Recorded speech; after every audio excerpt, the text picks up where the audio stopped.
Hey everybody, Frank Chen here with REIClub.com and the site you'll need as a real estate investor. Today's quick video, we're going to talk about some different ways for landlords to collect rent. Now, like in all my videos, everything that I talk about, I include in the description below, so simply click the show more button and you can follow right along. Now, typically starting out as a landlord, it's very common for you to go to, especially like one or two properties, to go to your rental and personally pick up the check. Or you might just schedule a point or a location that's convenient for you and your tenant to meet up and you can collect your checks that way.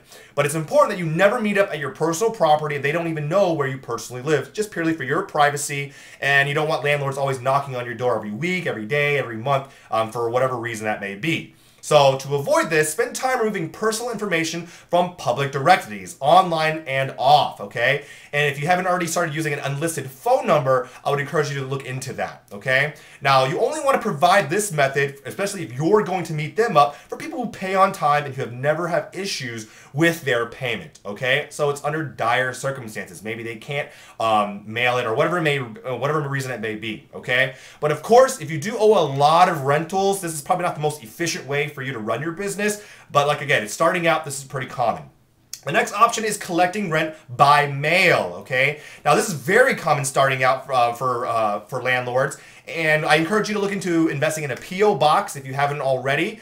I currently pay about $96 a month for 6 months, so about $190 for the year.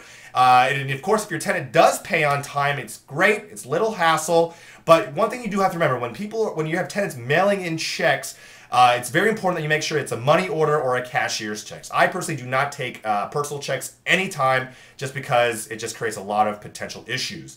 Now, of course, when they're mailing in their checks, there are a few things they have to consider, like when it's due. They have to make sure that the address is always written correctly, correct postage, and then of course, if they get all of that correct, then you have to depend on the postal service to make sure it's delivered correctly. So obviously, there are a lot of variables involved. To avoid any kind of potential issues with this, I always have them do it via certified mail. It's only a few extra dollars, $2 or $3, maybe $2 to $5. And that way you can make sure that they did send you the check, and then of course they know that you received it, okay? Like as I said before, it does require quite a bit of involvement from your tenant, which increases the probability of error or not receiving rent on time, okay? Now, another option we want to provide is to collect rent through bank deposits. Now, this is not a very common method, but it works for specific situations. It gives late payers, so what you do is you get your late payers bank accounts, you can do pre-printed deposit slips, whatever it may be, and preferably you're doing it with a separate business account, okay? If you're worried that you have your business, your account number out there, just periodically sweep this account into a different account, so that way the funds for your business are always pretty low, okay? Now, it's common though when you provide this option that you're going to receive partial payments, because once again, it's at the responsibility of your tenant. You know, if anything happens to them, maybe an accident, a car accident, or whatever it may be, they maybe can only afford half of the rent this month. So it's going to be hard to keep track of the funds paid and owed, especially if you have multiple renters turning rent in within like a few day period. At the same time, okay? You can verify these funds online though, which is a little bit more convenient for you, but once again, if it's a whole bunch of partial payments, it could be a potential accounting nightmare. So it's not highly recommended for the general way of doing your collecting rents, but it does provide an option for those who say just may have had a bad month and need a different way to, maybe a more flexible way to turn in their rent. Now, the last thing we want to talk about is direct deposit. Now, what you do is you guys set this up with your bank or a third-party company. There are a few good ones out there. And pretty much what you do is you want to make it a new company policy for new or existing tenants, kind of slowly ease them into this process.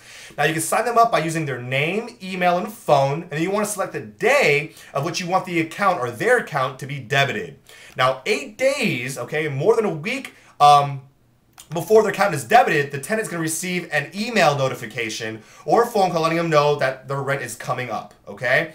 Then the first banking day of the month, the tenant bank account will be debited. And then 3 banking days later, the funds are verified and then placed into your account where you can verify. Now, the residents know it's coming, okay, because they're getting that reminder, and it's automatic. And it requires minimal effort from the tenant and barely any from you, just that initial setup. Now, there is a small fee attached per deposit, but if you're already doing online payments, there's usually a convenience fee already. But I guarantee you it's definitely affordable for the convenience it offers, okay? Now, there's a 2-month free trial at a company called Clear Now. I've included that link in the description below, and I encourage you to check it out. Now, collecting rents, guys, is never an easy task for landlords. And of all the solutions we've mentioned, we agree that having your tenants sign up for a direct deposit not only assures that the rent will arrive on the same day every month, it also minimizes the amount of effort and minimizes the hassle that you have to put in. Now, if you're currently collecting rent by mail or any other method, give this method a try, maybe just 1 or 2 of your properties, and see how you feel. Once again, it is a free trial, and I'm pretty sure you're going to like this far more than what you're doing now. Now, again, guys, this is Frank Chen with REIClub.com, bringing you another video. Do me a favor, leave comments below about what you thought about it. Click the like button because it really does help us out. But more importantly, subscribe to our YouTube channel so we can keep informed when brand new videos are posted every week. As usual, thank you so much for your time and continued support. I look forward to talking to you next week. Take care, good investing, and bye-bye.